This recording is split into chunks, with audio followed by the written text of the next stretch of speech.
على اشرف الانبیاء والمرسلین اما بعد درود شریف نازنہ پیش کیجیے صلی اللہ علی النبی الامی وآلہ صلی اللہ علیہ وسلم صلاۃ و سلاما علیک یا سیدی یا حبیبی یا رسول اللہ صلی اللہ علیہ وسلم۔ قرآنی مضامین پر مشتمل اس کتاب کے شروع کرنے سے پہلے اور تمام حضرات کو رجب شریف کی آمد مبارک ہو۔ اللہ تعالیٰ اس ماہ میں جس کی نسبت خود اللہ تعالیٰ کی طرف سے ہے، یعنی یہ رجب اللہ تعالیٰ کا مہینہ ہے، اللہ تعالیٰ اس میں زیادہ سے زیادہ ہم کو عبادت ریاضت کرنے کی توفیق عطا فرمائے، اور رب ذوالجلال ہم سب کو خیر و عافیت کے ساتھ شعبان معظم مہینہ گزارنے کے بعد رمضان شریف کا مقدس و مسعود مہینہ عطا فرمائے۔ شیخ عبدالحق محدث دہلوی رضی اللہ تعالیٰ عنہ نے اپنی کتاب ما ثبت من السنہ میں یہ ارشاد فرمایا کہ جو جمعرات، جو سب سے پہلی جمعرات ہوتی ہے رجب شریف کے مہینے کی، فرائیڈے نائٹ اسلامکلی، یعنی تھرسڈے نائٹ، آج کی جو شب آنے والی ہے، اس کو لیلۃ الرغائب کہا جاتا ہے، اور اس میں بہت زیادہ اللہ تعالی کی طرف سے انعامات اور اکرامات ہوتے ہیں، اور خاص طور پہ نفل کی نماز بھی ایک ترتیب کے ساتھ پڑھی جاتی ہے، انشاءاللہ موقع ملے گا تو بعد میں اس کا ذکر کیا جائے گا۔ تو اس رات کو بھی ذکر و فکر میں، عبادت میں، قرآن شریف کی تلاوت میں گزارنے کی اللہ تعالی ہم سب کو توفیق عطا فرمائے، اور اللہ رب العزت ہم سب کو لیلۃ الرغائب کی برکات سے مالا مال فرمائے۔ بسم اللہ الرحمن الرحیم۔ قرآن شریف کی چند آیت مبارکہ میں اصحاب الرس کا ذکر کیا گیا ہے، یعنی سورۃ الفرقان میں اور سورہ قاف میں بھی اس کا ذکر آیا، ان کا ذکر آیا ہے۔ تو اصحاب الرس کون ہے؟ رس لغت میں پرانے کنویں کے معنی میں آیا ہے، اس لیے اصحاب الرس کے معنی ہوئے کنویں والے۔ اللہ تعالیٰ نے قرآن شریف میں اصحاب الرس کے نام سے ایک قوم کی سرکشی اور نافرمانی کی وجہ سے اس کی ہلاکت کا ذکر فرمایا ہے۔ چنانچہ سورہ فرقان میں اللہ تعالیٰ نے ارشاد فرمایا وعادا وثمود واصحاب الرس وقرونا بین ذلک کثیرا وکلا ضربنا له الامثال وکلا تبرنا تتبیرا۔ اور عاد اور ثمود اور اصحاب الرس کو اور ان کے درمیانی زمانے کی بہت سی قوموں کو ہم نے ہلاک کر دیا، اور ہم نے ہر ایک کے واسطے مثالیں بیان کی،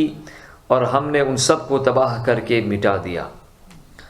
اور سورہ قاف میں ہلاک شدہ قوموں کی فہرست بیان کرتے ہوئے اللہ تعالیٰ اس طرح ارشاد فرماتا ہے كذبت قبلهم قوم نوح واصحاب الرس وثمود وعاد وفرعون واخوان لوط واصحاب الایکة وقوم تبع وكل كذب الرسل فحق وعید۔ ان سے پہلے بھی نوح کی قوم اور اصحاب الرس اور ثمود و عاد و فرعون اور برادران لوط و اصحاب ایکہ اور تبع کی قوم، ان میں سے ہر ایک نے رسولوں کو جھٹلایا، تو ان سبوں پر میرا عذاب لازمی طور پر آ گیا۔ اصحاب الرس کون تھے اور کہاں رہتے تھے، اس بارے میں مفسرین کے اقوال اس قدر مختلف ہیں کہ حقیقت حال بجائے منکشف ہونے کے اور زیادہ مستور ہو گئی ہے۔ بہرحال ہم مختصراً چند اقوال آپ کے سامنے پیش کرتے ہیں۔ سب سے پہلا قول علامہ بن جریر طبری رحمۃ اللہ علیہ کا یہ ہے کہ رس کے معنی غار کے بھی آتے ہیں، اس لیے اصحاب الاخدود گڑھے والوں ہی کو اصحاب الرس بھی کہتے ہیں۔ قتل اصحاب الاخدود، یہ بھی قرآن شریف میں جو آیا ہے اصحاب الاخدود کا ذکر، تو یہی اصحاب الرس ہے۔ دوسرا قول ابن عساکر نے اپنی تاریخ میں اس قول کو حق بتایا ہے کہ اصحاب الرس قوم عاد سے بھی صدیوں پہلے ایک قوم کا نام ہے۔ یہ لوگ جس جگہ آباد تھے وہاں اللہ تعالیٰ نے ایک پیغمبر حضرت حنظلہ بن صفوان کو مبعوث فرمایا تھا۔ اس سرکش قوم نے اپنی نبی کی بات نہیں مانی اور کسی طرح بھی حق کو قبول نہیں کیا، بلکہ معاذ اللہ اپنے پیغمبر کو شہید کر دیا، جس کی سزا میں پوری قوم عذاب الہی سے ہلاک و برباد ہو گئی۔ قول سوم ابن ابی حاتم کا قول ہے کہ آذربائیجان کے قریب ایک کنواں تھا، اس کنویں کے قریب جو قوم آباد تھی اس نے اپنے نبی کو کنویں میں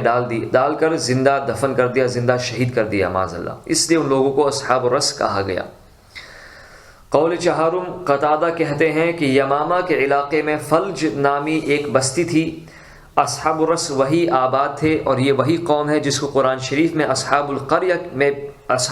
کے نام سے بھی اس کو یاد کیا گیا ہے، اور یہ مختلف نسبتوں سے پکارے جاتے ہیں۔ پانچواں قول یہ ہے کہ ابو بکر عمر نقاش اور سہیلی کہتے ہیں کہ اصحاب الرس کی آبادی میں ایک بہت بڑا کنواں تھا جس کا پانی وہ لوگ پیتے بھی تھے، اور اس سے اپنے کھیتوں کی آبپاشی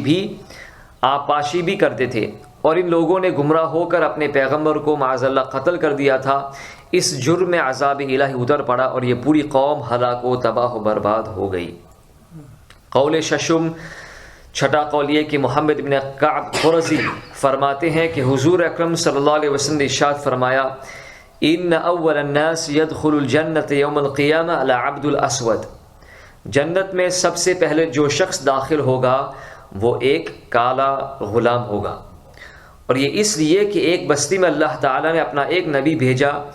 مگر ایک کالے غلام کی سوا کوئی ان پر ایمان نہیں لایا۔ پھر اہل شہر نے اس نبی کو ایک کنویں میں ڈال کر کنویں کے منہ کو ایک بہت بھاری پتھر سے بند کر دیا تاکہ کوئی کھول نہ سکے،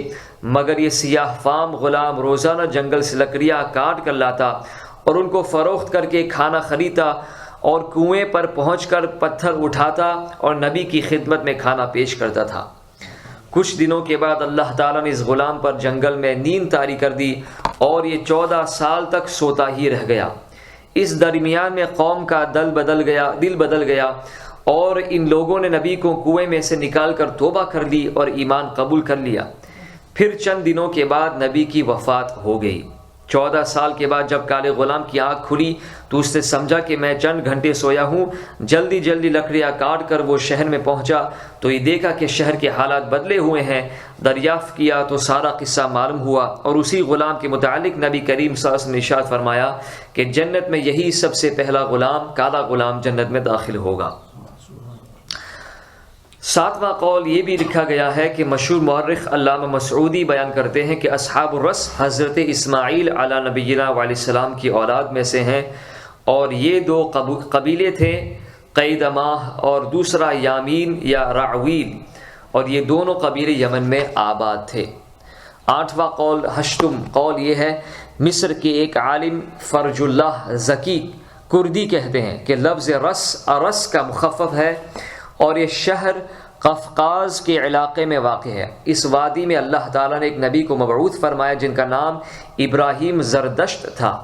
انہوں نے اپنی قوم کو دین حق کی دعوت دی، مگر ان کی قوم نے سرکشی اور بغاوت اختیار کی، چنانچہ یہ قوم عذاب الہی سے ہلاک کر دی گئی۔ اصحاب الرس کے بارے میں یہ 8 اقوال ہیں جن میں سے سبھی اقوال معرض بحث میں ہیں، اور لوگوں نے ان اقوال و روایت پر کافی رد و قدح کیا ہے، جن کی تفصیلات کو ذکر کر کے ہم زیادہ طویل گفتگو نہیں کریں گے۔ بس خلاصہ کلام یہ ہے کہ اصحاب الرس کے بارے میں قرآن شریف سے اتنا تو پتہ چلتا ہے کہ ان لوگوں کا وجود یقیناً حضرت عیسیٰ علیہ السلام سے قبل ہو گزرا ہے۔ اب رہا یہ فیصلہ کہ یہ حضرت موسیٰ علیہ السلام اور حضرت عیسیٰ علیہ السلام کے درمیان کے زمانے کی کس قوم کا تذکرہ ہے یا کسی قدیم العہد قوم کا ذکر ہے، تو قرآن شریف نے اس کے بارے میں کچھ بیان نہیں فرمایا ہے، اور تفسیری اقوال اور روایتوں سے اس کا قطعی فیصلہ ہونا بہت ہی مشکل ہے۔ ایک اور قوم کا ذکر جو ابھی ہم نے کیا تھا وہ ہے اصحاب الایکہ۔ ایکہ کا مطلب ہے جھاڑی۔ ان لوگوں کا شہر سرسبز جنگلوں اور ہرے بھرے درختوں کے درمیان فارسٹ میں تھا۔ اللہ تعالیٰ نے ان لوگوں کی ہدایت کے لیے حضرت شعیب علیہ السلام کو بھیجا۔ آپ نے اصحاب الایکہ کے سامنے جو واعظ فرمایا، جو تقریر اور نصیحت فرمائی، وہ قرآن شریف نے اس طرح بیان فرمایا، الا تتقون انی لکم رسول امین فاتقوا اللہ واطیعون وما اسألکم علیہ من اجر ان اجری الا علی رب العالمین اوفوا الکیل ولا تکونوا من المخسرین وزنوا بالقسطاس المستقیم ولا تبخسوا الناس اشیاءهم ولا تعثوا في الارض مفسدین واتقوا الذی خلقکم والجبلة الاولین قالوا انما انت من المسحرین وما انت الا بشر مثلنا وان ظنك لمن الكاذبین فاسقط علينا كسفا من السماء ان كنت من الصادقين قال ربي اعلم بما تعملون فكذبوه فاخذهم عذاب يوم الظلة انه كان عذاب يوم عظيم۔ حضرت شعیب علیہ السلام نے فرمایا کیا تم لوگ ڈرتے نہیں؟ بے شک میں تمہارے لیے اللہ تعالیٰ کا امانت دار رسول ہوں، لہٰذا تم لوگ اللہ سے ڈرو اور میرا حکم مانو، اور میں اس ہدایت پر تم لوگوں سے کوئی اجرت نہیں مانگتا، میری اجرت اور میرا اجر تو وہی دے گا جو سارے جہاں کا پروردگار ہے۔ ناپ پورا دو اور ناپ تول گھٹانے والوں میں سے مت ہو جاؤ، اور درست ترازو سے تولو، اور لوگوں کو چیزیں کم کر کے نہ دیا کرو، اور زمین میں فساد پھیلاتے نہ پھرو، اور اس ذات سے ڈرو جس نے تم کو اور اگلی مخلوق کو پیدا کیا ہے۔ تو یہ واز جب انہوں نے سنا تو ان کی قوم بولی، وہ لوگ بولے کہ اے شعیب تم پر جادو کر دیا گیا معاذ اللہ، اور تم تو ہماری ہی جیسے ایک آدمی ہو، اور یقیناً ہم تمہیں جھوٹا سمجھتے ہیں، تو ہم پر آسمان کا کوئی ٹکڑا اگر گرا دو اگر تم سچے ہو۔ تو آپ نے فرمایا کہ میرا رب خوب جانتا ہے تمہارے کرتوت کو۔ تو ان لوگوں نے شعیب علیہ السلام کو جھٹلا دیا تو انہیں شامیانے والے دن کے عذاب نے پکڑ لیا، بلا شبہ وہ بڑے دن کا عذاب ہے۔ خلاصہ یہ کہ اصحاب الایکہ نے حضرت شعیب علیہ السلام کی مصلحانہ تقریر کو سن کر بدزبانی کی اور اپنی سرکشی اور غرور و تکبر کا مظاہرہ کرتے ہوئے اپنے پیغمبر کو جھٹلا دیا، اور یہاں تک اپنی سرکشی کا اظہار کیا کہ پیغمبر سے یہ کہہ دیا کہ اگر تم سچے ہو تو ہم پر آسمان کا کوئی ٹکڑا گرا دو تاکہ ہم ہلاک ہو جائے۔ اس کے بعد اس قوم پر خداوند قہار و جبار کا قاہرانہ عذاب آ گیا۔ وہ عذاب کیا تھا؟ سنیے اور عبرت حاصل کیجیے۔ حدیث شریف میں آیا ہے کہ اللہ تعالیٰ نے ان لوگوں پر جہنم کا ایک دروازہ کھول دیا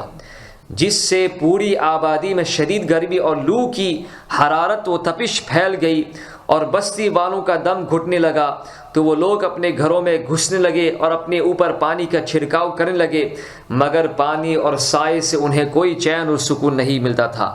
اور گرمی کی تپش سے ان کے بدن جھلسے جا رہے تھے۔ پھر اللہ تعالیٰ نے ایک بدری بھیجی جو شامیانے کی طرح پوری بستی پر چھا گئی، اور اس کے اندر ٹھنڈک اور فرحت بخش ہوا تھی۔ یہ دیکھ کر سب گھروں سے نکل کر اس بدلی کے شامیانے میں آ گئے، اس کے نیچے آ گئے۔ جب تمام آدمی گھروں سے نکل کر بدلی کے نیچے آ گئے تو زلزلہ آیا اور آسمان سے آگ برسی، جس میں سب کے سب ٹڈیوں کی طرح تڑپ تڑپ کر جل گئے۔ ان لوگوں نے اپنی سرکشی سے یہ کہا تھا کہ اے شعیب ہم پر آسمان کا کوئی ٹکڑا گرا کر ہم کو ہلاک کر دو، چنانچہ وہی عذاب اس صورت میں اس سرکش قوم پر آ گیا، اور سب کے سب جل کر راکھ کا ڈھیر بن گئے۔ واضح رہے کہ حضرت شعیب علیہ السلام دو قوموں کی طرف رسول بنا کر بھیجے گئے تھے، ایک قوم مدین، دوسری قوم اصحاب ایکہ تھی۔ ان دونوں قوموں نے آپ کو جھٹلا دیا اور اپنے طغیان و عصیان کا مظاہرہ اور اپنی سرکشی کا اظہار کرتے ہوئے ان دونوں قوموں نے آپ کے ساتھ بے ادبی اور بدزبانی کی، اور دونوں قومیں عذاب الہی سے ہلاک کر دی گئی۔ اصحاب مدین پر تو یہ عذاب آیا، فأخذتهم الصیحہ، یعنی حضرت جبرائیل علیہ السلام کی چیخ اور چنگھار کی ہولناک آواز سے زمین دہل گئی، اور لوگوں کے دل خوف دہشت سے پھٹ گئے، اور سب دم زدن میں موت کے گھاٹ اتر گئے۔ اور اصحاب ایکہ پر کیا عذاب آئے گا جس کا ذکر اللہ تعالیٰ نے فرمایا عذاب یوم الظلہ سے ہلاک کر دیے گئے، جس کا تفصیلی بیان آپ کے سامنے ہم نے پیش کیا تھا۔ اللہ تعالیٰ ہم سب کو ان تمام قوم پر جو عذاب نازل ہوئے تھے اس سے ہمیں عبرت حاصل کرنے کی توفیق عطا فرمائے، اور ہم سب کو بھی ہمارے نبی کریم صلی اللہ علیہ وسلم کے فرمودات پر سختی سے کاربند اور عمل کرنے کی توفیق عطا فرمائے۔